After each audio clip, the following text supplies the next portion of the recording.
उस भारत माता के नाम,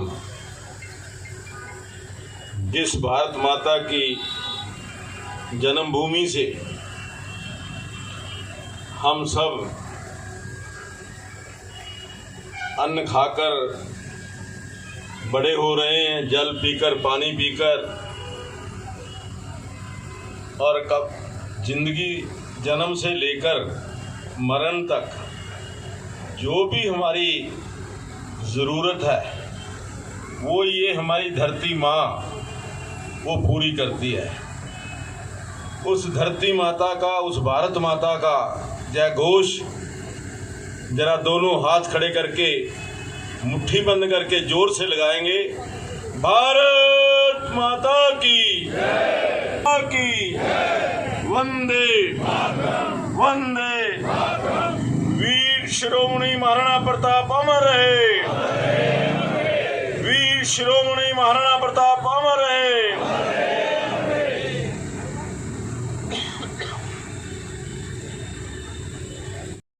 तो मैं कुछ धन लेके आई हूं तेरे पास।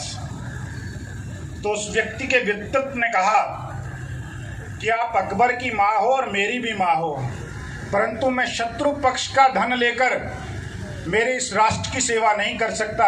मैं अपने प्राण दे दूंगा, परंतु आपका धन मुझे स्वीकार नहीं है।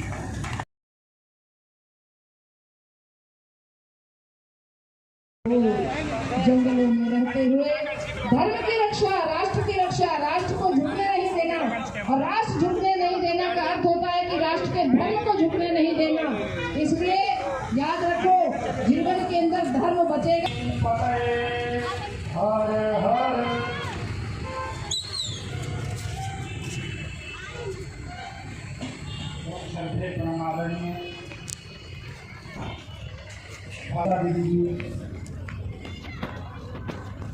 सहजता है, सरलता है, दूसरों की पीड़ा समझने की सहज है। वही तेजस्विनावधीतमस्तु मां विद्विषावहै।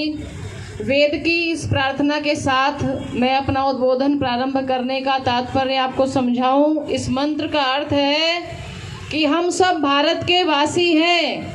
हम सब एक साथ मिलकर एक भावना के साथ भोजन करें, एक साथ खेलें, कूदें, बढ़ें, और हम सबकी बुद्धि में कभी भी द्वेष की भावना ना आए। परस्पर एक दूसरे को आगे बढ़ाते हुए आगे हमें चलना है। और आज के समय में महाराणा प्रताप के विषय में कहा जा रहा है कि सर्व समाज को लेकर, सबकी तरक्की को लेकर आगे बढ़ने की आवश्यकता भी है। अभी हाल ही में पंजाब के अंदर जो दुर्घटना हुई, आप सब उससे परिचित हैं। वीर शिरोमणि महाराणा प्रताप सिंह सिसोदिया जी की जन्म जयंती पर आज हम अपने आप को खंगालने की कोशिश भी करें। राजनीतिक लक्ष्य से जिस प्रकार से बातें रखी जा रही हैं उससे आप सब परिचित हो, परंतु एक बात याद रखो, लकड़ियों का एकत्रीकरण हो जाना, एक बंडल के रूप में इकट्ठा होना और फिर ना टूट पाना, लेकिन अगर वे लकड़ियां अपने अपने स्तर पर घुण से खाई हुई होंगी तो कितना ही इकट्ठी हो जाए, टूट फिर भी जाएंगी। याद रखो, हम जिन महान वीरों की संतानें हैं, क्या उनके जैसे गुणों को हमने धारण भी किया? क्या उनके बताए मार्ग पर एक कदम चलने की भी हमारी साहस है? ऐसे महाराणा, आजकल तो सब अपने नाम के साथ राणा लगाते हैं बड़े गौरव के साथ, लेकिन वो तो महाराणा हो गए। ऐसे वे महाराणा जंगलों के अंदर रहते हुए घास की रोटियां खाते रहे। एक भाई कहने लगे कि जंगल में पशुओं की भरमार थी, इतने वर्षों तक महाराणा जंगलों में रहे, हजारों की संख्या में उनके साथ उनके प्रजाजन और उनके सैनिक भी रहे। अगर वो पशु खाने लगते तो जंगलों के जंगल खाली हो जाते। हम उन महाराणाओं की संतानें हैं जो शुद्ध शाकाहारी जीवन जीते हुए अकबर जैसे एक धूर्त राजा को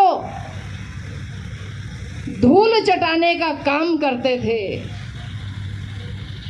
मैंने कोशिश करी, विषय पर बोलना हो तो अनुसंधान करके जाना चाहिए, परंतु ऐतिहासिक पुस्तकों के अंदर कोई विशेष जानकारी छपी हुई मिलती नहीं है। उसके बारे में तो अपील कर ही दी गई और संपूर्ण भारत के अंदर ही स्थान स्थान पर राज्य राज्य में ऐसे ऐसे वीर शिरोमणियों के इतिहास को दबा करके यूपीए सरकार पार्ट 1 के अंदर जब कामरेडों का मिलना हुआ इनके साथ, तो ये सारा जो कामरेडों का किया हुआ हमारे सामने